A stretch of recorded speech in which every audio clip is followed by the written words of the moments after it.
You should see me in the crowd. Finally bringing the Bentley to Bentley Hospital. See if we can get this thing knocked out once and for all. RIP bank account. Dropping the Bentley off at the dealership, man. Last ditch effort. Let's see if the dealership can fix this thing, since they have all like the OEM parts and everything. I gotta find Ariana. She parked somewhere around here. Thanks for following me and giving me a ride, Pants. Oh, you're welcome. Now it's back. So Johnston was a half an hour up from Coventry, where I live. Now it's gonna be like over a half an hour from Johnston down to Exeter, where I have to go pick up my dad's Jeep that he's loaning me. So see you guys in Exeter.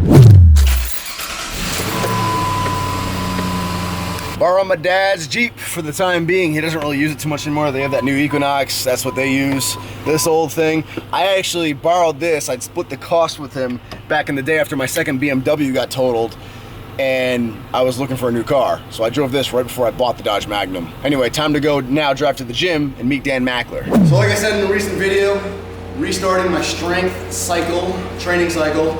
I only do my power movements in the beginning of a workout, so today is the bench, and then the rest of the workouts hypertrophy. But I am treating the bench and all the power movements like I'm training for powerlifting still. Best of both worlds. So last week we did 4x4 with 275, lightweight, it's only 67% of my max. This week we're doing a 6x4 with the same exact weight. And then next week we'll bump up the weight a little bit. Very gradual, stay light, conservative, build strength.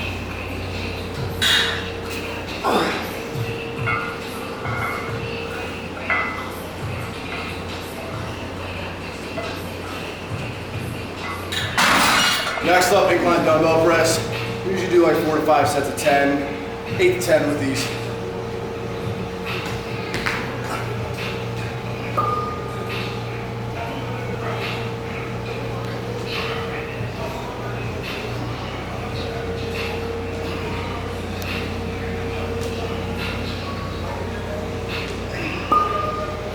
So earlier in the week, my pressing day had a lot of pressing and focus on the chest heavily. So today we're keeping it to the main free weight movements for pressing, just flat and incline dumbbell. Moving on to serious shoulder hypertrophy, supersetting rear delts with lateral raises and then face pulls before switching on to side delts.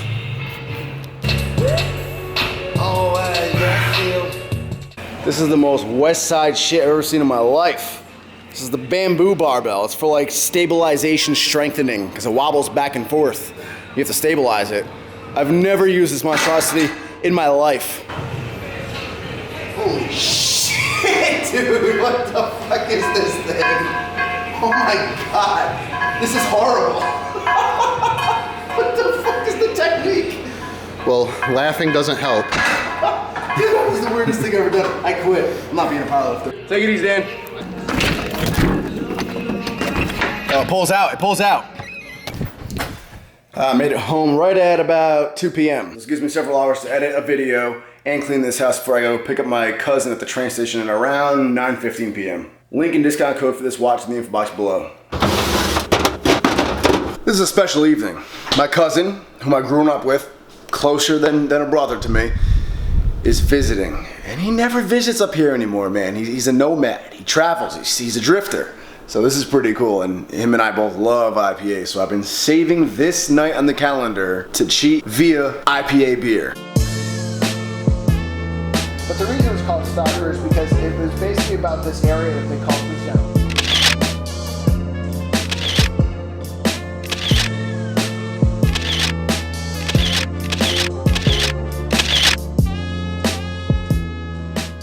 So we had a really fun night. Justin and I catching up. Ariana hung out for a little while, and then she went to bed, and him and I stayed up playing chess. It was a good time.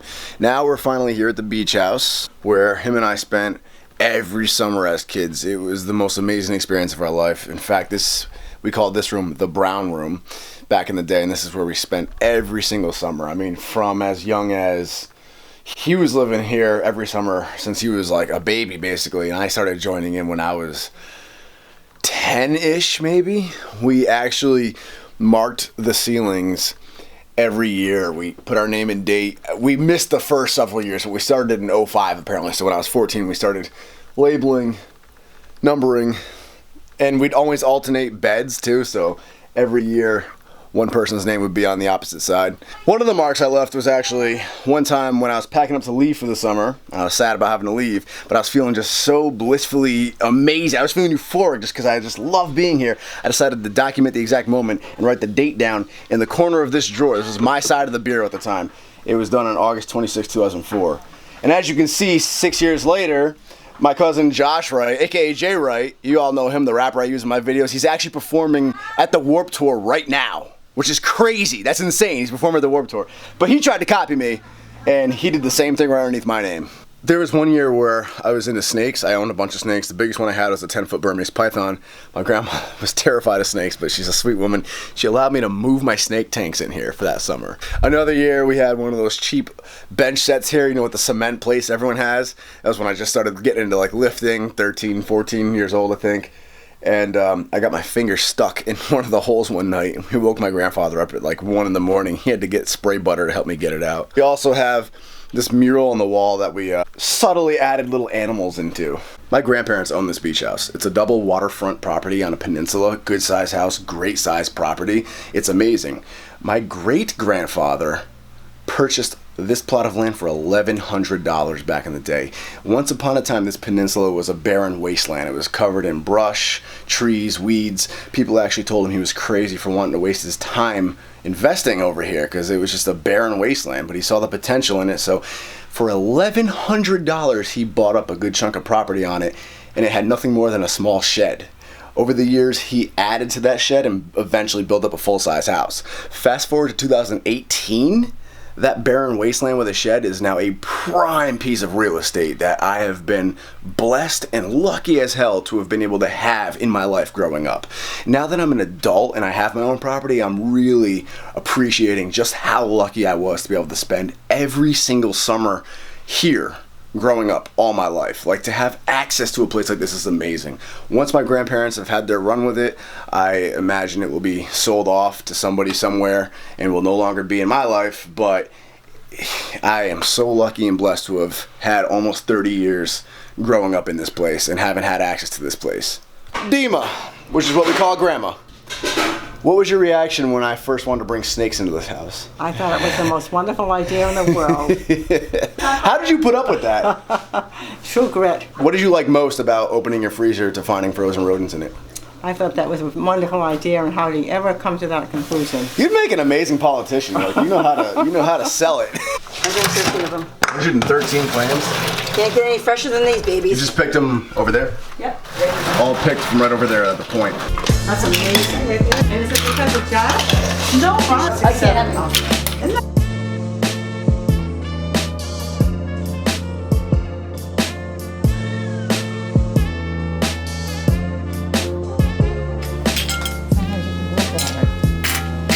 This is amazing. This is incredible. Fresh.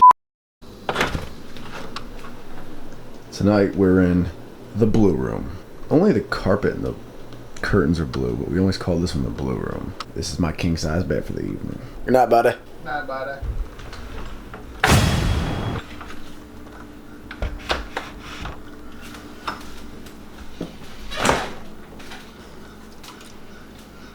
Look at this view. How's that to wake up to? Look who it is. Fresh off the Warped Tour. NWB.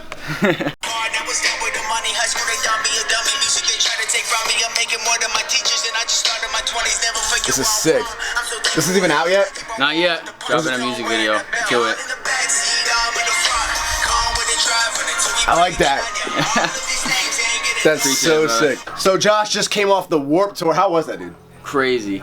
Fucking crazy. That's insane. Yeah. That's like a legit thing. Yeah. No, it was like 500 to 600 people. I mean, the whole thing was sold out completely with all the stages around. But yeah, definitely my biggest show, biggest concert yet. The coolest thing about him is I've listened to him since like the very beginning when you were like 14. How old were you when you started? Yeah, like 14, 15. I think we featured on a song like together way back. Yes. Coolest thing about him is he's like, yeah, my exclusive rapping.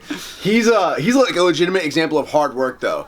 Like some people can just like freestyle naturally or like hold a flow naturally or whatever. Like Yeah. you had some musical talent for sure, but like when you first started off, it sounded like your Sucked. typical white kid trying to rap and not Yeah. really doing well. And then like gradually every single year you got a little bit better. Like the next year you released something and you could stay on beat a little bit better and stuff like that. It kept getting better and better and better. And then finally like in what 2015, 16, you like hit this wall where you just like everything started sounding amazing and like your flow was flawless, your cadence was like on point every single song. Now in 2018 you put out songs, I mean I use them in all my videos. That's the true testament right there too, because it's like as your family member, I should always tell you, oh, it's good even if it's not. Yeah. But it's like I can't use it on YouTube if it's not actually good, because like it won't go with the video for one, and then two, like it'll get ripped apart. But the fact that I love using your stuff shows it. I use this stuff left and right. Because it's just really fucking good now. Especially like I Don't Know man. Love. That one blew up. Yeah, no, that one's doing really good. And you got like Logan Paul using your songs now? Or Jake Paul just posted a song. Jake Paul, yeah. He doesn't fucking credit me, but I'm guilty of that too sometimes. No, it's all good. But no, I appreciate the love from everyone supporting me. He's killing it, man. And like a true example of real hard work paying off. Where's the best place to find you on? Like, what's your Instagram first and foremost? Instagram and Twitter, both it's J_Wright. It's J Wright. Spotify is the best place to find you. YouTube. Spotify's, yeah, that's where I get most of my numbers right now, and I post all my songs. Yeah, Spotify, YouTube, SoundCloud, just J Wright. That's dope, dude. Yeah. So proud of this kid. I got so amped when I found out he was doing the Warped Tour. I was like yelling it to everybody. Why do we couldn't write it?